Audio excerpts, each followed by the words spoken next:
Shit's been a struggle. You might have already noticed that in the last couple of weeks, especially on the dancing vlog, or What the Fuck Wednesdays vlog, which has become a dancing vlog. The reason is because my creativity is being split in a number of different directions, mainly the rockumentary. The rockumentary has bloated out like Zack Snyder's Justice League. I originally planned it to be maybe 1 to 2 hours total. Then I realized that I have much more footage and I want to do it according to themes similar to the YouTube channel. So then it ballooned from 2 to 3 hours, but split up into 1 hour segments each. Now it's ballooned a further 4 to 5 hours. So at the end of the day, who knows how long it will actually be, but in some ways it's a good problem, if you will, to have. As I mentioned, famed action director Zack Snyder is also an artiste. He had a 4-hour vision of Justice League, and now that he's been able to release it, people who've watched both versions have commented on how Zack Snyder's version is just a fully realized artistic vision, which makes sense because I know of literally no artist who could take something that was supposed to be yay long, 4 hours, and compress it into 2, which is what the eventual director of the cinematic cut, Joss Whedon, did. Joss Whedon of Avengers fame and many other Hollywood and other TV blockbusters. For someone who's yet to watch the Zack Snyder cut, I've been name-dropping him a lot, mostly because I identify with his artistic struggles, if you will. I watched a lot of behind-the-scenes interviews about his creative process, so until and when I have the energy to absorb a 4-hour cut of someone else's movie, I'm going to comment on the behind the scenes because that's the stage that I'm at. I'm fucking asshole deep in my own 4-hour cut, so I have to be strategic with my time, as per always, and more so strategic with my energy. That said, every week I've been disciplined in vlogging because it's actually my way of forcing me to, in some ways, write. I've downloaded the subtitles that are automatically generated off vlogs, and for the time that I vlog for, I end up with several pages worth of 500 words per page, and that's a lot more than I could ever generate typing. Because I've done this before. I've done this in many iterations across my life as a creative. If I were to identify myself, at least in that form, I guess I'm what you would call a writer, but I'm a writer who writes much better orally, verbally, dictating. I've actually always known this since I was younger, when I was a teenager, before all of these fancy schmancy equipment and technological tools developed for us to be able to do this so simply. I actually sometimes experimented with recording into an old school dictaphone. In my rockumentary, I'll also highlight the fact that in some ways maybe I've been primed in this direction because in the late 80s, my family was one of the first to actually embrace the new high 8 video technology, or even older VHS generation. So I actually grown up around the environment of the video camera despite me being in my 30s. Very few people have that opportunity. In fact, I remember as a teenager that I used the video camera to my advantage in many school projects because, quite simply, I had one to take advantage of. Now, of course, we can have questions of what if I truly invested the time earlier on to develop my skills in that aspect. Whatever things are as they are, life is what it is. The revelation of this pandemic has been whatever the fuck you were putting off, you had the time, assuming it is a personal hobby nature that you can do from home. I had the time to explore this because for the first time I was grounded from the activity, adventure travel, adventure sporting, adventure animal encountering. All those things take a bulk of my time either in doing them or in preparing for them. So, I mean, what excuses do we have anymore?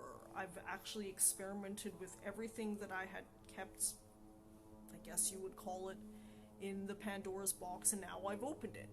The problem with me as a creative is that I flip very slowly, so when I'm extremely focused on something, I'm extremely focused on that.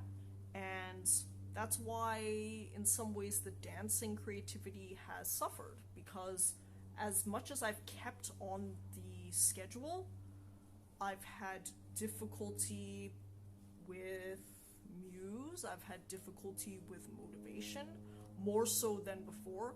I still gut it out. I still dance 2 hours every day, 5 days a week, 2 days on, 1 day off, 3 days on, 1 day off.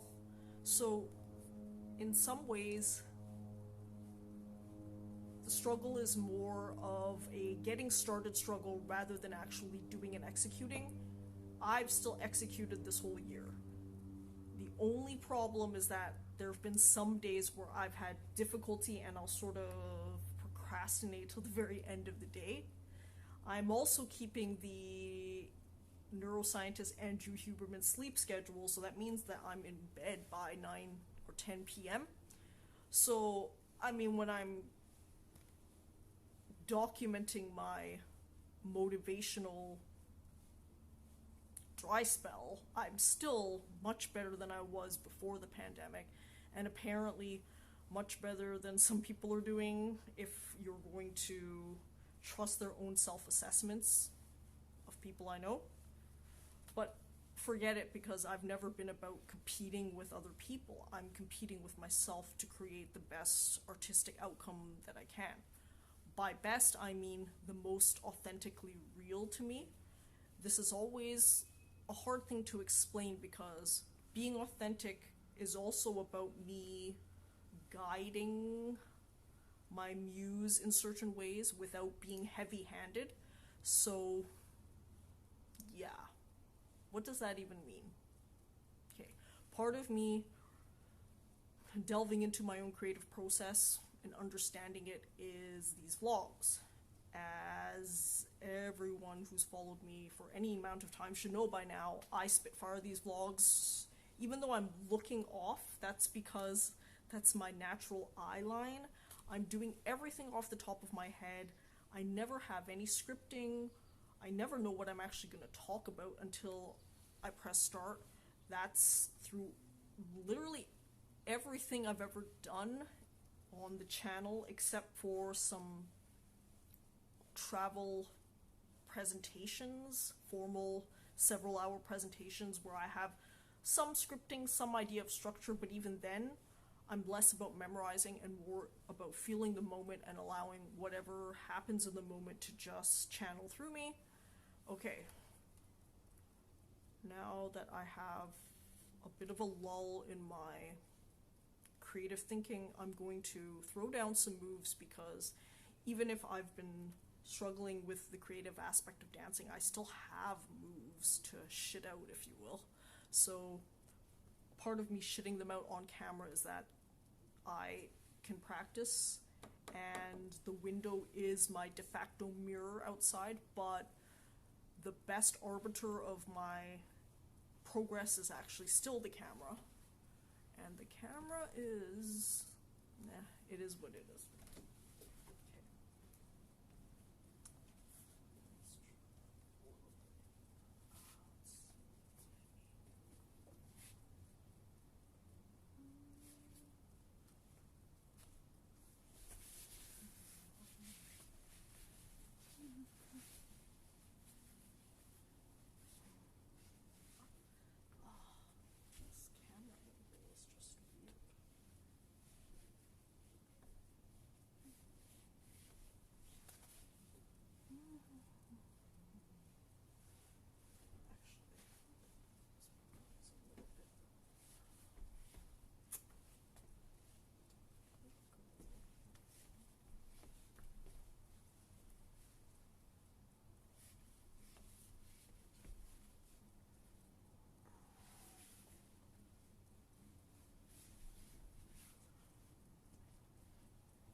What was it?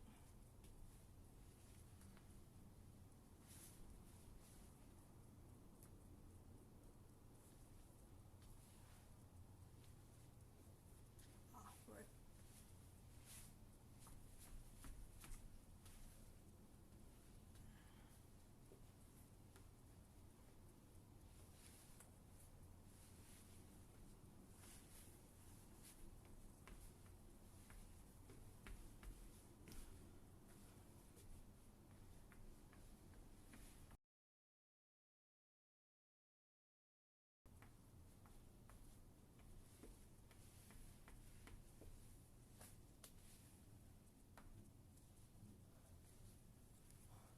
One thing I appreciate a lot more is the work of professional camera people and videographers when they film dance routines, because this, while it's stable on a tripod, lacks the dynamic tracking of the action.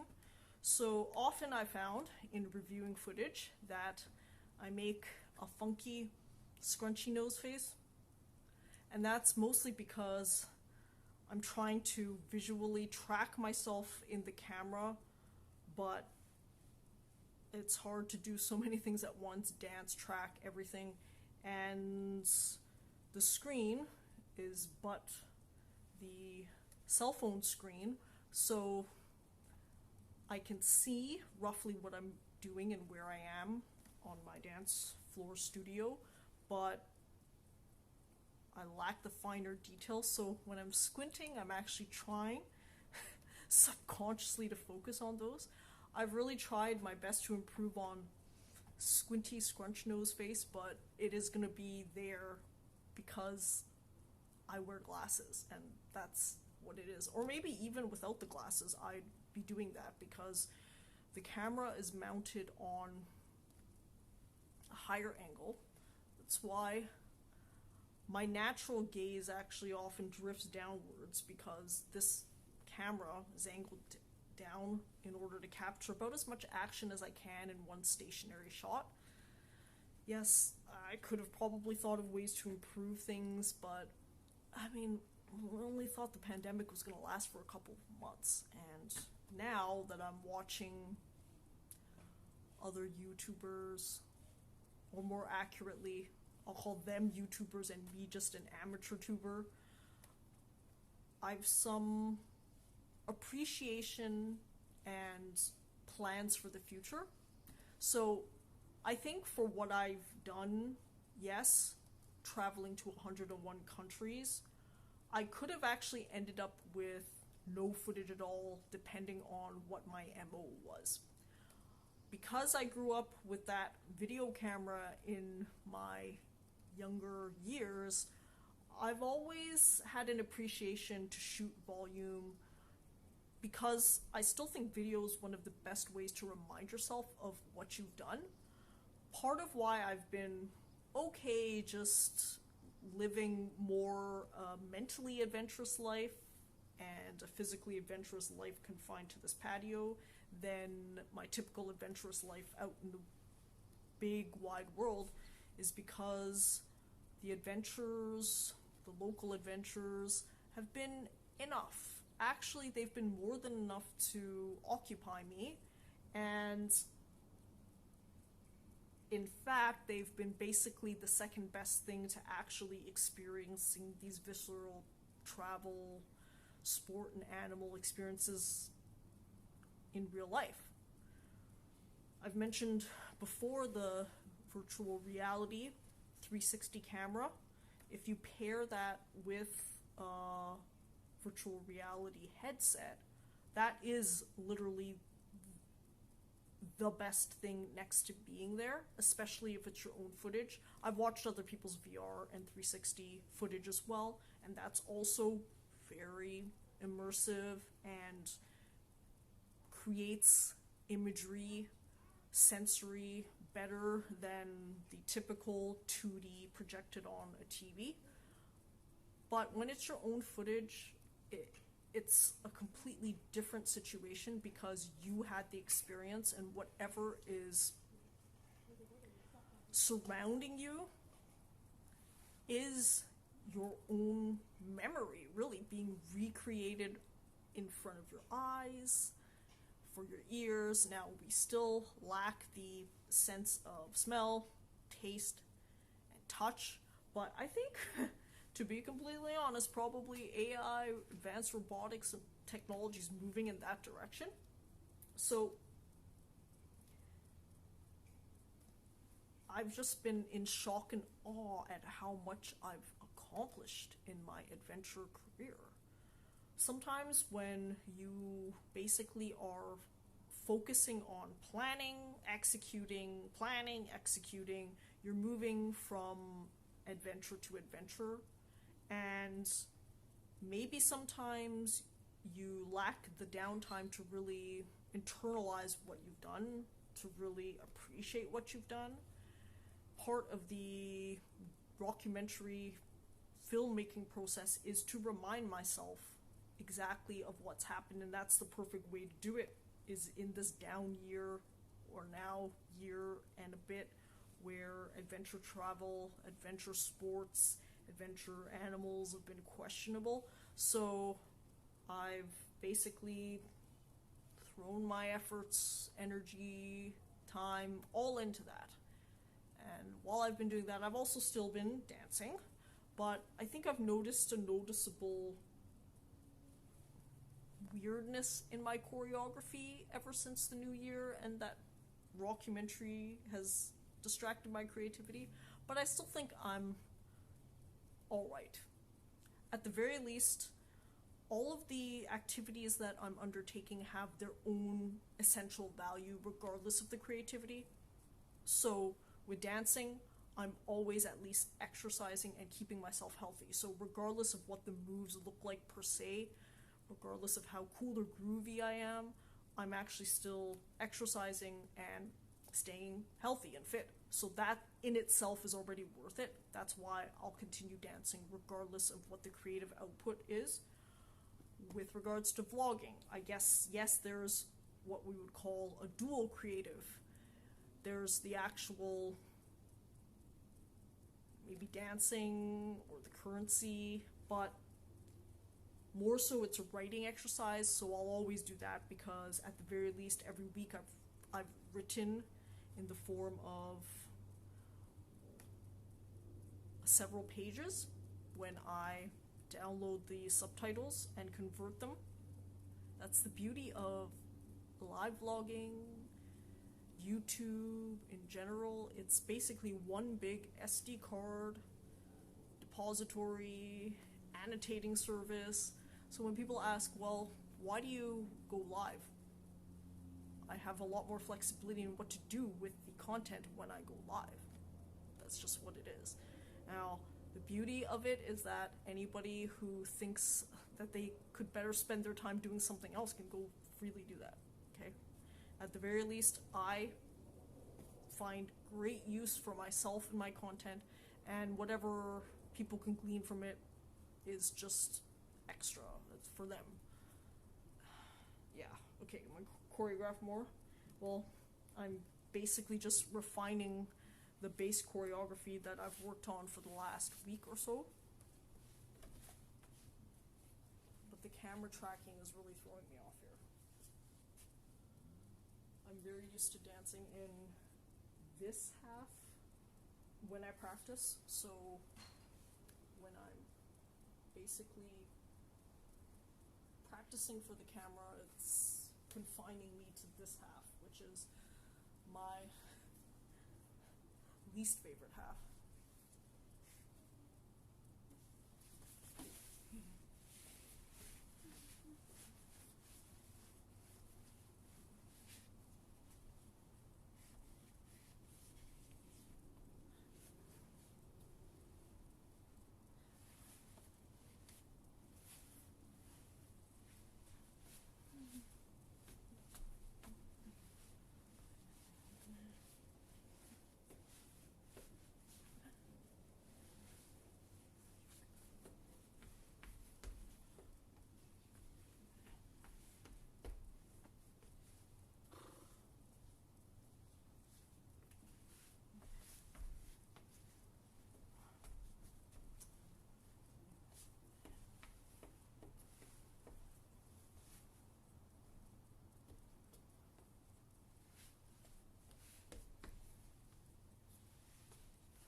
Okay, now that I've moved my lazy lard body around, I have that feeling that I always have after I start, which is motivation to continue.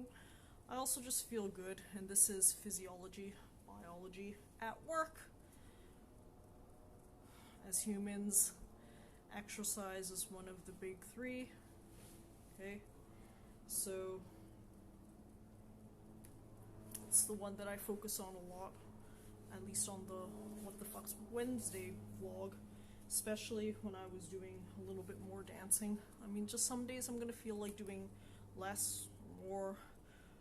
That last move that I was working on there is looking a little bit ragdoll-y, but it's really supposed to be crumping, and that's what it looks like from memory before I've actually broken down the moves. I'll probably invest the next week or so to watch crump style videos, and more importantly a crump style tutorial, because I'm feeling the crump even though the song itself, you'd think of other dance forms before crump, but that's maybe where it's fun and interesting, is you mix in a style that otherwise would seem out of place. For me, it just is what it is. I feel it, and that's what I'm probably gonna do. But I'm happy that I've gutted it out again this week. It's been a couple of weeks that I've been gutting out the dance vlog because it's just felt that way. Earlier in the year, I think I was better at managing both things together, the dancing and the film making, but now it's been a little tougher, and that's something that I always have to remind myself is just part and parcel of this creativity game, if you will, if you can even call it a game.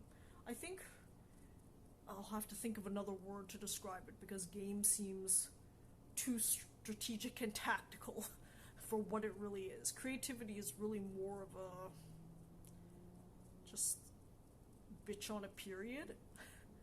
Really, that's what I can liken it to, because it just feels like doing whatever it wants, whenever it wants, damn every other aspect of your life, or at least that's how I do it. I maybe am a little different because I allow the creativity that free reign on my life, because that's the thing that has the most ROI, return on investment, for me. I'm happiest after I've created an artistic piece, whatever it is, video, dance, and I've realized it according to what the creativity wanted. I know I'll have to find better ways to explain the concept, at least to myself. Because in understanding the concept, you can be generous with yourself when you just need space. You need all of this fucking up and down roller coaster in order for your creativity to work itself out. That's why instead of being strict with a lot of things, I'm as strict as I need to be. So I've committed to vlogging because I know the ROI is there. I've committed to the days because I like my alliterations. What the fuck Wednesdays, money Mondays, yes. And other than that, I allow myself free reign to do it whenever I really feel it. So sometimes I'm early, sometimes I'm late. It is what it is. What's going on? Okay. The vlog is acting amok. In any case, it's close for me to stop it.